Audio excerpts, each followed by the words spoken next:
Alrighty, everyone, welcome to this pre-series preview of the Red Sox versus Blue Jays series that is going to happen or start tomorrow. It's a three-game set at Fenway between the Red Sox and the Blue Jays, as I just said. I'm your host, David. Once again, I'm joined by my co-host, Ian. Ian, how you doing? Thanks for pulling double duty with me again. I'm doing good. How about you, David? Doing good. Not sure how we'll be doing, though, after this series against Toronto. We'll just jump right into it. Toronto is projected to be a powerhouse in the mighty American League, let alone the competitive AL East. Toronto fell short of making the playoffs last season as they finished at 91 and 71, where Boston just squeaked by to get in at 92 and 70. But the Blue Jays are reloading. They got a lot of the same team, at least offensively. They brought in some reinforcements with Kevin Gausman in the offseason after losing Robbie Ray in free agency to Seattle. Before we get into the game by game, our game by game predictions, what are your just general takeaways on the Blue Jays this season and like what their potential is, and how do you think the series is going to go against them before we get any more specific? Yeah, the Blue Jays have the potential to be one of the best offenses we've ever seen. Like the fact, they already lead, like they're second in the league in home runs right now. And the fact that they got Vladdy, they got Bichette, they got Matt Chapman, they got Teoscar Hernandez, they got so many amazing hitters that there's probably going to be times this season where maybe their pitching doesn't get it done, but they're just going to outslug teams, to get wins this year. And we say that about the Red Sox, but no, it's legit with the Blue Jays. I think the Blue Jays, honestly, I think I had them winning the AL East this year. I don't know. Maybe maybe I'm a little biased because I kind of always liked the Blue Jays a little bit. I don't know what it was. I don't know. Maybe it was back when they had Jose Bautista and Encarnacion and them back then. But I don't know. I always kind of had a soft spot with the Blue Jays. But I don't know. I honestly think the Blue Jays can be real contenders this year. Yeah, I share the same sentiments, Ian, where I think the Blue Jays are going to be at the top of this dogfight in the AL East. They had our number a lot last year. I believe we only won that season series by one game, 10-9. That was a slugfest. And the games that they beat us last year, they were one of the few teams to consistently blow out the Red Sox. It wasn't even funny. I remember there was a 15-1 loss in there, an 18-4 loss in there. Granted, the Most of those were at home too. That was at Fenway. Granted, the Red Sox kind of were leading the sheep that is Ryan Weber to the slaughter against the Toronto Blue Jays lineup, but the Blue Jays kicked our rears in a ton last year, and that is going to continue, maybe not only for the Red Sox, but for the rest of the league, as Ian touched upon. You have a heck of a lineup here with people like George Springer, who only played 78 games last year. I forgot about George Springer. Yeah, George Springer. Quick side note, one of my favorite non-Red Sox players in the league, because when I went to a game back when he was on the Astros in 2014, he came over and signed my ticket before the game. So say what you want about George Springer and, his part in the whole Houston Astros cheating scandal. People hate all the Astros for that, and we'll never let them forget it. But, for a kid that was, I think I was 14 at the time, 13 at the time, that meant a lot to me. So shout out to George Springer for that. But he only played 78 games last year, and he had 22 homers. So imagine, honestly, what he can do in a full season. And when healthy throughout his career, he's proven to be a great player. Bo Bichette, as you touched upon too, also can hit for average and hit for power. He's only 6 foot. Reminds me a lot of Mookie Betts back when he was in Boston, where you just don't think of this smaller guy, but hitting bombs. But that's exactly what he does. Vladdy Guerrero would have won MVP last year if it wasn't for Shohei. He had a heck of a season, and it was a long anticipated debut a few years back for Vladdy to make it to the big leagues. And Big Daddy Vladdy has been a great part for the Blue Jays, and excellent player, and he's still very young, and he's going to be a great part of their franchise moving forward. Lourdes Gurriel Jr., Matt Chapman, who they just acquired this offseason.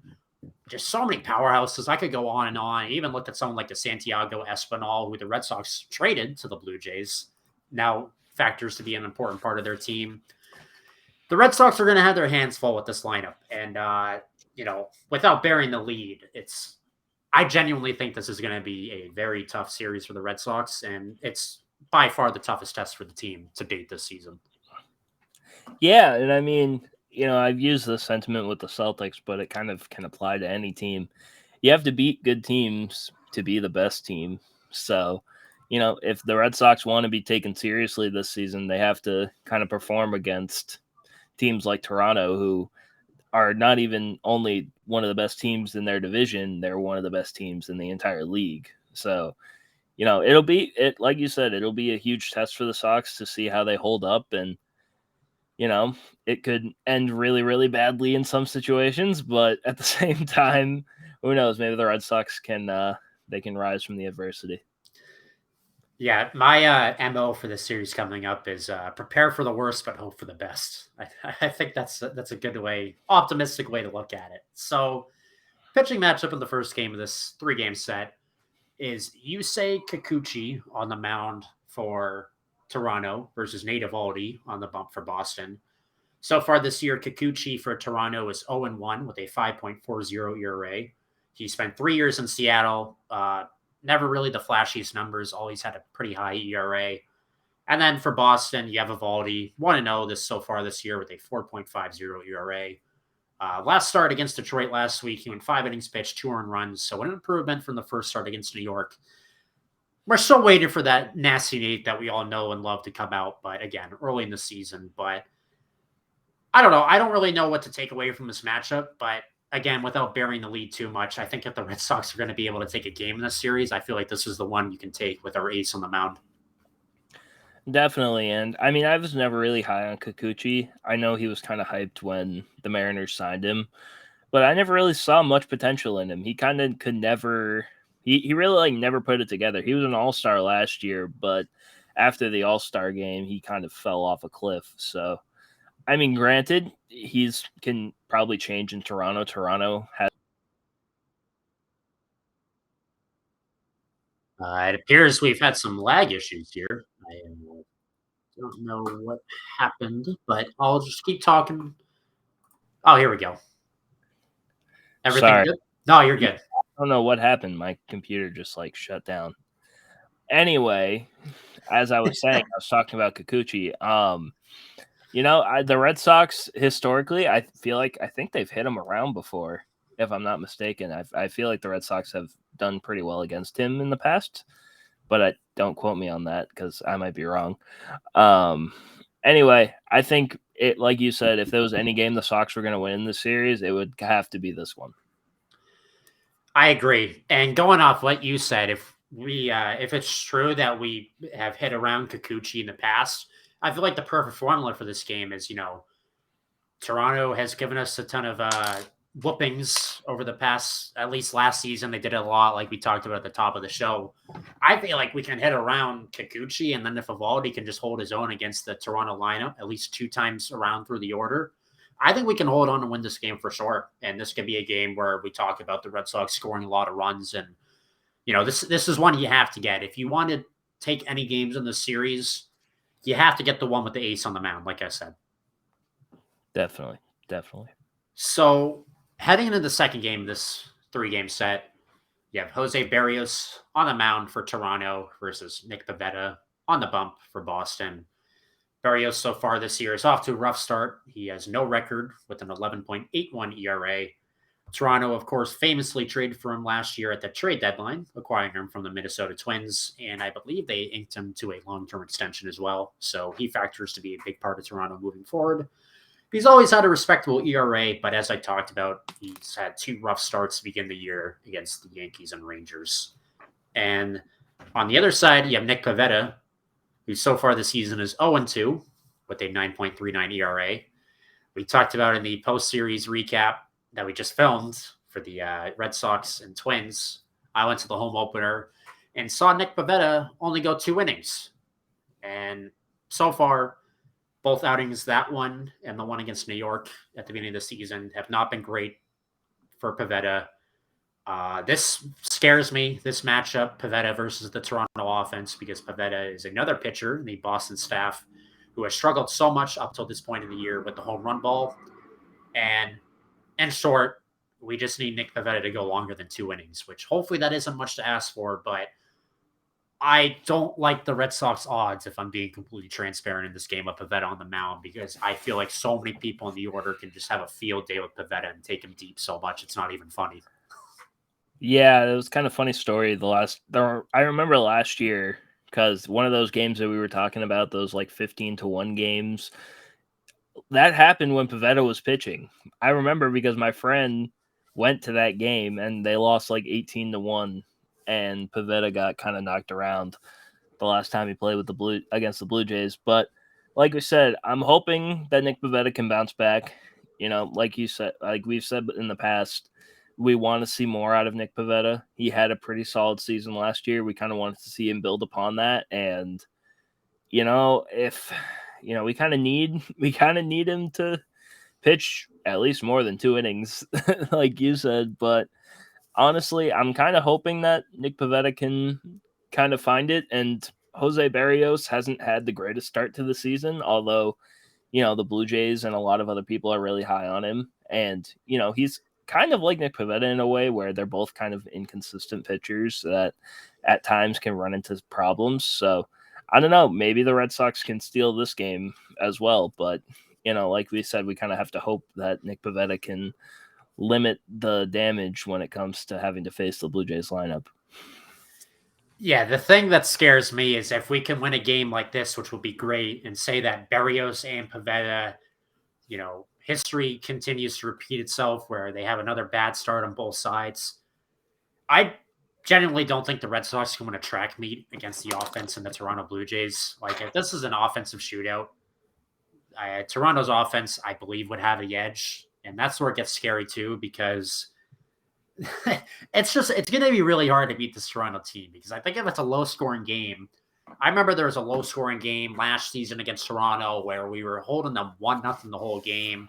Final out, they were down to their final out, and then Vladdy just hits a homer to tie it. We ended up winning that game, but it's like, my point is, if it's too low scoring, I get nervous because there's so many players in that lineup who can just change the game with one swing of the bat. If it's too high scoring, I'm not optimistic either because it's a track meet, and I don't think we can beat that offense. So just staying the course. It all starts with good pitching, in my opinion. But if we can just get good pitching, our offense has always been good enough. It's good enough again this year to hold its own. Maybe we can steal a couple games here from Toronto, but it's very nerve-wracking facing a team that just got better this offseason, in my opinion, is going to be a true contender to the American League. Yeah, the Blue Jays offense is kind of the biggest worry when it comes to any pitching staff. So, especially one that hasn't had the best, start to the season. So I mean, it'll be a test for the pitching staff, and it's something that we're just gonna have to see what happens. Hopefully, we can hope for the best, but like you said, we might have to prepare for the worst. So we head into the final game of this 3-game set from Fenway between the Blue Jays and Red Sox. New acquisition for the Blue Jays this offseason. Kevin Gausman will be on the mound for Toronto versus Tanner Houck of the Boston Red Sox. Gausman, so far this year, is 0-1 with a 4.22 ERA. Many Red Sox fans may be familiar with Gausman due to his days in Baltimore, and he also spent the last couple of seasons in San Francisco. As I talked about, he was Toronto's big acquisition this offseason. 5-year, $110 million contract he agreed to with the Jays after they lost reigning Cy Young winner in the American League, Robbie Ray, to Seattle. It seems like Gausman gets better every year. The first few years of his career were pretty shaky ERA-wise. I remember way back when he almost got traded to the Red Sox because when we were trading John Lester, we considered sending Lester to the Orioles for a package with Kevin Gausman. But just a solid pitcher on the mound. He's going to be a big part of the Jays' success moving forward. And if we look at Tanner Houck for the Red Sox, Houck so far this year is 1-0 with a 3.00 ERA. A repeat of the last start against the Twins would be great, where they went into the 6th inning. But I don't know if that's going to happen. I think this is going to be a stereotypical Houck game where Cora will not let him go through this powerhouse Toronto lineup a third time. And we're probably only looking at Houck going 5 innings maximum. But I could be wrong, and I hope I'm wrong, but I'm willing to lock this in. There's no way Tanner Houck faces the Toronto Blue Jays lineup a third time. I don't know. I mean, honestly and truthfully, you're probably right. They're probably Cora's probably not going to let Tanner Houck get too far in this game, if I had to guess. And honestly, if we're thinking about using Garrett Whitlock in this series, this would probably be the game to use him. Although we might need him when Pavetta's pitching, I think if we are going to use Garrett Whitlock, we would have to use him in this series and in this game because like we've said, like Kevin Gausman, he's been one of the best pitchers in the National League over the last couple years. He had a Cy Young caliber season last year, but he got hit around in his first start against Texas. So we'll have to see what happens with that. And who knows? Maybe the Red Sox offense can find a spark and maybe they'll start going off on him too. But it's like we've been saying this whole show, the most important thing is the pitching. And if Tanner Houck can't get out of, maybe the 4 or 5 innings, it might be a long day for the bullpen. And I was just going to talk about that. So basically, we're only predicting what can happen. We never know what can truly happen. The Red Sox could sweep the series. The Red Sox could get swept. But what we're envisioning is if in a game like this where it could very likely become a bullpen game with Houck not either going far or not being allowed to go far, I don't think the Red Sox can win a bullpen game against Toronto. I think a lot of fans would agree with me, but we'll see. I think that segues perfectly into the X factors, where an X factor for both sides could be pitching, because a lot of the pitching on both sides has not been great so far up to this point in the year. And with two powerhouse offenses on both sides, we'll see what happens in the series. Are you able to lean on good pitching, or do you have to keep relying on your heavy offenses? And, will all these games be track meets? A couple of these games be track meets? You don't know. It seems like every different game in the series could have a potentially different outcome, but there's going to be fireworks. That's just what I'm predicting. And it's always a good series, and it's always a good matchup between the Red Sox and Jays over the years, like no matter how the teams are doing, in my opinion. But I'm optimistically excited for how the series is going to go. Yeah, I'm pretty excited too because, we're seeing two of the best offenses in the league go off. And granted, the Red Sox offense hasn't been as vaunted as we kind of thought it would be over the start of the season, but they can still put together, really high scoring games. And they could make it, kind of a terror when it has to come to the other team's bullpen. But I mean, like you said, the pitching is the X factor. I think for the biggest X factor for the Red Sox, they need to find somebody out of their top guys. We know Devers is going to hit. We know Bogarts is going to be Bogarts. We know Verdugo is going to do his thing. Martinez might do his thing. Story. We got to find someone outside of that. Maybe Jackie Bradley Jr. has a big series. Maybe Christian Arroyo has a big series. But we need to find somebody outside of like those 4 or 5 guys in the lineup that can do something, because I've watched games, and I've watched today's game today, as in April 18th, but it was the game against the Twins, and the bottom of the order had at least 2 or 3 chances in this game to put up runs, and they did nothing with it. So it's going to be really important to get guys. You got to get somebody like Dahlbeck, somebody like Bradley, somebody like Arroyo, maybe Travis Shaw, somebody at the bottom of the order, Christian Vasquez maybe, has to do something against the Blue Jays, or the Red Sox might not win the series using their offense. And I think that's a great point, because you could look at something like the Blue Jays starting lineup where their top 6 is so heavy. So you think something like, oh, the Blue Jays will have to do the exact, or hope for the same thing that we're talking about the Red Sox can do, where you hope for someone outside of that top 6 will be able to provide. But the Blue Jays are just so much more of a unique situation, because I genuinely feel like that top 6, that's all they need. Like, who cares about those other 3 guys? It's like, and the rest of their guys aren't even bad. The rest of their guys are serviceable hitters. They can do their thing. For sure. And I think that's a great X factor, where you look at something like the Red Sox just need some production out of that bottom 3, the Vasquezes, the Arroyos, the Dahlbacks of the world. I mean, maybe a hot take, but I think another X factor for me is, statistically, he's been doing okay this season. Not great by any means, but I'd like to see JD Martinez finally start to get going. You saw it a little bit in the Detroit series, but It's just kind of something I'm observing during the games where JD, and this goes back to late last year too, where JD is just swinging and missing a ton on a lot of different pitches. And he's like wincing. Not that he's injured or anything, but he's just like wincing after he swings and misses. And it's just like, it's something I'm not accustomed to seeing JD do. And I don't know if it's just like a mental thing or like a mechanical thing, but JD is a big part of this offense. He slots into the 4 or 5 hole every time he's in the lineup, and you need something from him too. So just going outside of that bottom three, you need big hits from your big players as well. And we saw in this Minnesota series that just happened that hopefully Bogarts can start to get on track. And it seems like hopefully that's the path he's treading on. But we need JD Martinez to also get going, in my opinion, as well. Yeah, I agree. It feels like he hasn't been as disciplined as he normally is.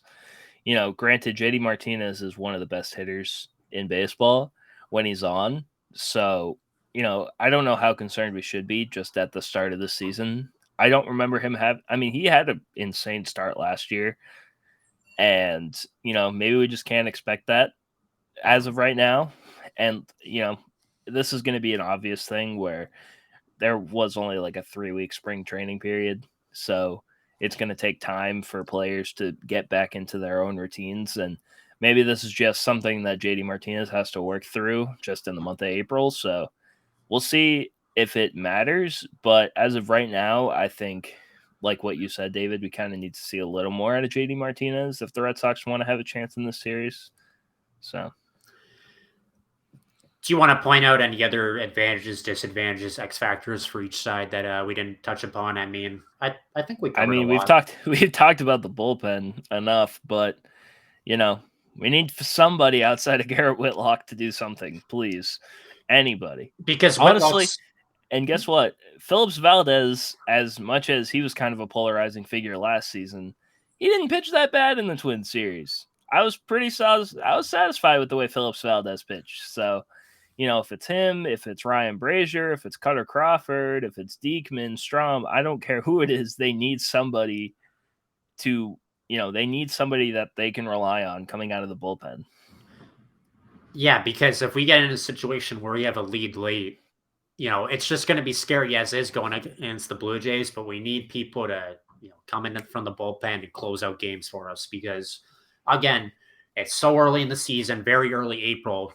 By the end of the series, the Red Sox will have only played 13 games of the 162 game regular season, but you don't want to be looking at games early that you blew that could cost you late in the season when you're vying for a playoff spot. And that's cliche and that applies to any sport. But when you have the chance to close out games and when you have the chance to close out games against a team like the Blue Jays, who a lot of people think could win 100 games, come out of the American League, you got to do it if we get in that situation. Definitely. Definitely. So before we wrap this up, let's just do our series predictions. I'll give mine first. I hate to be a pessimist. I don't want to seem like a homer, but I don't want to seem, too pessimistic. But unfortunately, I do have the Blue Jays taking 2 or 3 in this series. I think the Red Sox will take advantage of having their ace on the mound, Nate Eovaldi, in the first game tomorrow night against Toronto, and I think we can win that one. But I unfortunately think Pavetta is going to get hit around a ton against Toronto, and history will repeat itself. And maybe Barrios pitch as well, maybe not. But if it's a track meet, as I said earlier in the show, I don't think we can keep up with Toronto. And I think we're also going to lose the final game of this too, because I'm fully preparing for it to be a bullpen game with how either not going deep because of his performance or Cora not letting him go deep. And I just don't think our bullpen can win out against the Toronto lineup. So I'm going to pick the Toronto Blue Jays taking 2 or 3 from the Red Sox. Yeah, I have the same prediction, honestly. I think the Sox can steal another game in this series, whether it be against Barrios or Gosman. But at the same time, with the way the Blue Jays are playing right now and the way the Red Sox are playing right now, if I was a betting man, I think I would have to pick the Blue Jays winning the series at least 2-1. So sad. I'm not saying the Sox don't have a chance, but at the same time, the way the Blue Jays are and have been playing so far, it's not a kind matchup for the Sox moving forward. Like we said, this is going to be a good early test for Boston as starting tomorrow night at Fenway, the Red Sox homestand, first homestand of the season continues with a 3-game set against Toronto. That's going to do it for this pre-series preview. I'm David. Ian, once again, thanks for joining me. Like this video, subscribe to our YouTube channel, subscribe to our other YouTube channel too, Boston Sports Media Live. Follow us on Instagram at bsml.redsox and also at Boston Sports Media Live on the gram. And that's going to do it for us. We'll talk to you guys next time. Take care.